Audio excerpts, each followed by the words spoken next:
Hey everyone, it is November 8th and I have been busy running back and forth to the house. Went back and forth 3 times last week. Been busy, a little bit busy crocheting, although not as much as I would like because some days I'm just so exhausted. I've been busy harvesting both at the new house and here because it is persimmon season. So, first of all, I will talk about crochet. I will talk about the 2 Zabas things that are now available on Etsy. And these I just did a little while ago. Let me see if I can show them both at the same time. So they're a little crinkled. Okay, these are the clovers.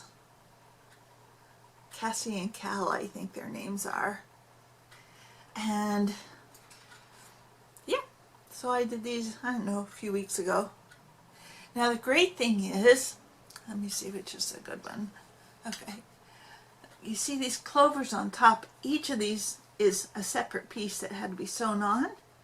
And these are like perfect hearts. So I may just make some of these hearts and give them to people for their keychains or something. Anyhow, so I will link the pattern for these below and you can see them. And yeah, I'm working on another set, like not like that, but another one of Zaba's sets, and I've just been really slow on it. I mean, we have a timetable to do it and I have all the pieces made, but some days I'm just so exhausted from running around and it's just like, I just don't even want to think about it. But the good thing is that, and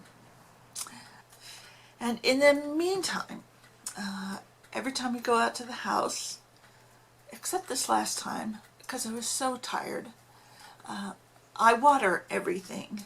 And some of the avocado trees are on a, the previous owner set up a watering system and they're on a timer, so I don't really have to do anything for the big ones, but there's little ones in pots that I do have to water.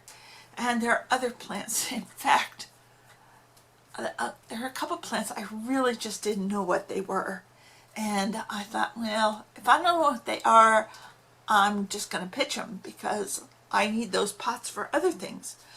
So I happened to mention to the landlady, okay, oh, I don't know what this thing is. And she's like, oh, that's the artichokes. So we'll save the artichokes. But then I did research. Oh, I've been doing so much research. I mean, my learning curve is just like straight up.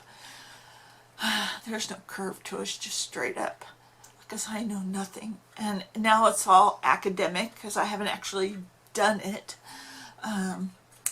But turns out, because I've never grown artichokes before, I mean, they make big bushes and they can have 30 to 50 artichokes on them.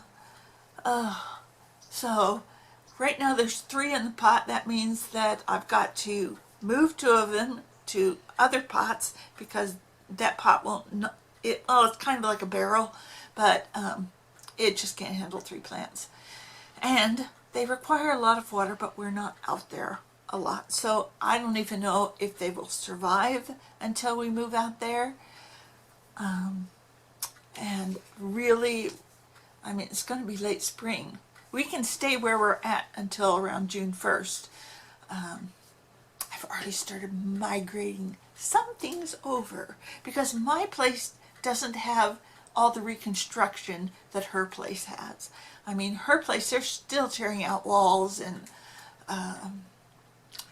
all kinds of stuff. It's just, it's crazy. I think they're tearing out the floor tiles this weekend, or this week. In her place, my place doesn't have floor tiles being torn out. So yeah, I've just been moving over excess stuff. But when I go over, except for this last well, Saturday we went over. That was unexpected, but I was so tired. And plus, the hose leaks so bad that my shoes get sopping wet every time I water. So then I'm in wet shoes until I get home. So I was also like, I don't want to deal with wet shoes again. So I need to take a pair of Crocs and leave them there, and then the Crocs can just get wet. It's no big deal. But anyhow, so I have been harvesting over there. And let's see, I've harvested kale, collard greens, carrots, basil, green onions, those little spring onions. Just discovered that one of the plants is a spinach plant. Doesn't look like a spinach plant. It's called a, hold on while I look it up.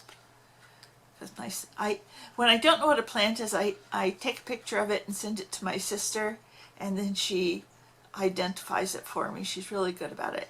It's called red Malabar spinach, and it's a vine spinach. So I'll be harvesting that. And what else have I harvested? Oh, so much. Did I say carrots? Well, there was only one little patch of carrots, but I pulled them all up.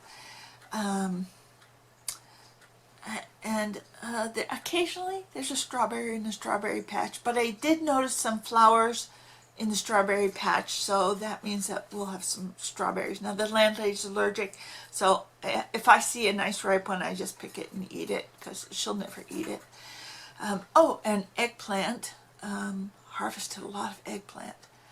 So I bring it to my next door neighbor, and she's so delighted to have it, and she will fix me something with it, and she just raves and raves about how fresh and bright things taste from your own garden. Eventually I will be growing a lot more food there, but we're just not there, so I can't take care of it like those artichokes. I mean, they just may die because I just can't take care of them. So maybe I'll get some artichoke seeds. But, you know, it takes a while for it to really get to be a big bush anyways. It could take like, I mean, well, it just depends. Just depends. They just drink a ton of water, and I'm just not there to give them the water they need. So, plus I think I need to transplant them and put in something like sphagnum moss or something that's going to help retain moisture in the pots. Because I'm not putting them in the ground. That would just take up too much of the space, and I need those raised beds for other things. So, and then when we're done with that, then I come back here. It is persimmon picking time. So both persimmon trees, which are two different kinds, we have the fuyu and the hachia, and so I've got one of each to show you. Okay, this is the fuyu, and they're kind of squat, and you can see the bottom is very, very flat. But then the hachia, which looks like this, comes more to a point at the bottom. I mean, they're not real pointy, but yeah, definitely more to a point. Now these you can eat when they're hard, but these you have to eat them. I mean, a lot of people say, oh, I don't like persimmons. I've tried them, I don't like them. Well, if you tried this kind and you haven't eaten them when they're ripe, yeah, you're not going to like it. And even though the color is correct and it's nice and hard, I mean, this is when you have to pick them. But then you have to let them ripen. Okay, this, just because they're this color does not mean they're ripe. But this is when you have to pick them. Because if you let them get ripe on the tree, you can't pick them. And the reason is because they're just mush. And so what you have to do, if you get this kind in the store, or if you have a persimmon tree or somebody gives you some, you need to let them get like this ruby red color, and they're translucent, and they're completely soft and mushy. I hate to say it this way, but like snot. Okay, that's kind of what the texture is. If you skip that step and you try to eat them like this, they're not going to taste good. So just let them get extremely, extremely mushy. And then you can eat them. That's how this kind gets eaten, but not this kind. This kind is hard, and you eat it like an apple, kind of. The other kind, not so much. So the tree, oh gosh, I picked yesterday, I picked 2 5-gallon buckets, just heaping. I've just finished washing the second bucket. I think between the two, well over 100 persimmons I picked. And you know, they're not within reach. So you have to use the pole harvester and pick them off just one by one, by one, by one. And it takes, I just say, okay, I have 2 buckets full, I'm done for the day.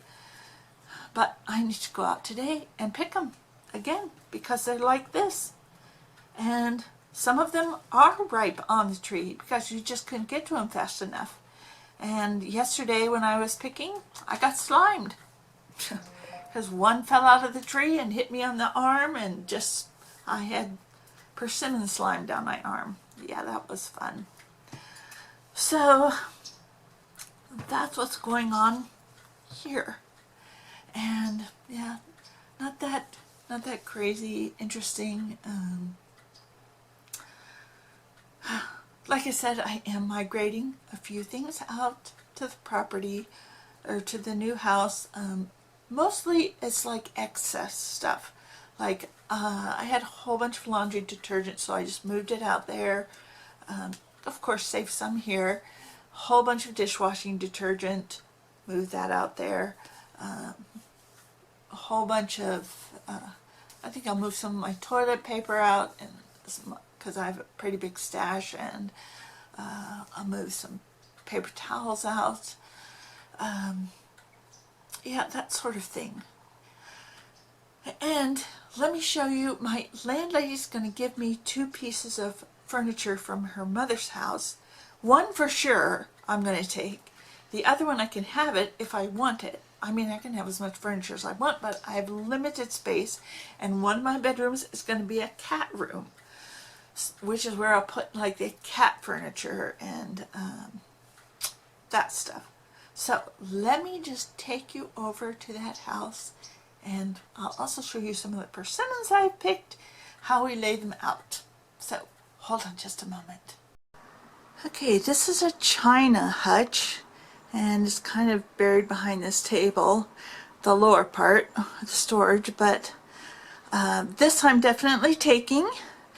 It will be blocking the one bathroom door that opens into my living room, so there will be just one entrance into the bathroom, and this will be a good place for me to keep my nice dishes. And underneath there's drawers and storage, good place for yarn. And let's see, I'm just gonna come around here. You can see some of the persimmons I've washed already. This is just about half of what I've done today. And those others are what I did, I don't know, last week or so. Okay, so that china cabinet is about 6 feet tall, and here's another cabinet, also probably about 6 feet tall.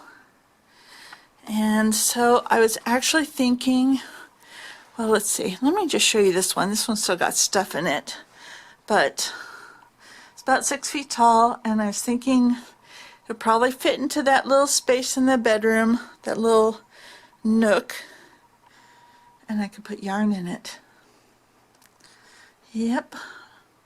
But I have to think about whether I really want this piece of furniture or not. There's 2 of them. I could take both if I wanted, but anyways, 6 feet tall, so that's good.